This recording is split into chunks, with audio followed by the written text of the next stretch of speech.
Madame la Présidente, Monsieur le Vice-président, mes chers collègues, tous mes collègues qui sont engagés localement dans les lycées savent qu'il y a souvent des terrains inusités, laissés au bon vouloir du temps et qui pourraient être dévolus à d'autres usages.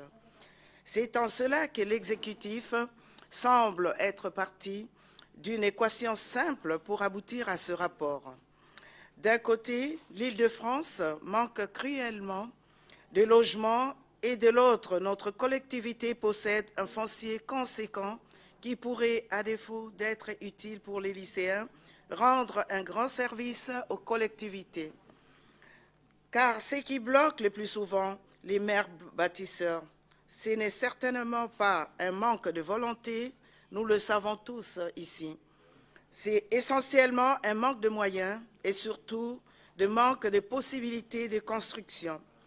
Comment faites-vous pour voir émerger des logements neufs, sociaux ou non d'ailleurs, dans une ville totalement urbanisée, qui manque éventuellement déjà d'espace vert et qui est enclavée entre un bras de la Seine, des terrains inconstructibles ou entre plusieurs autres villes?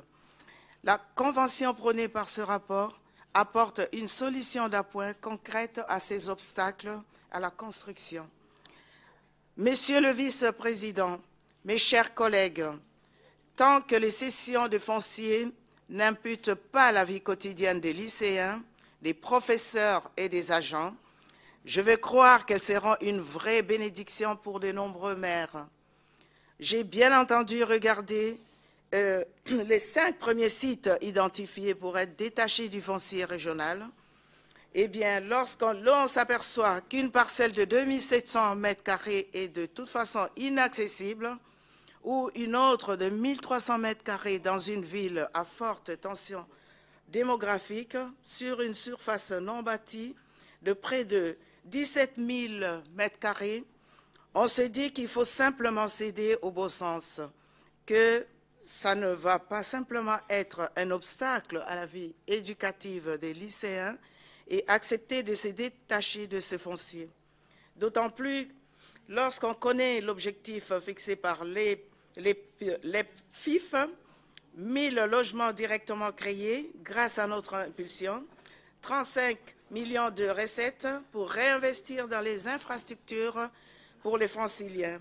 Cette mesure est une bonne mesure et elle témoigne de la bonne gestion de notre patrimoine, de la bonne gestion de nos ressources. Bien évidemment, il faudra que ces cessions soient établies en pleine concertation avec les élus, les acteurs locaux et les habitants. Nous y veillerons tous, je pense. À ce titre, nous avons déjà eu la confirmation en commission que les concours se feront en parfaite coopération avec les maires et leurs services.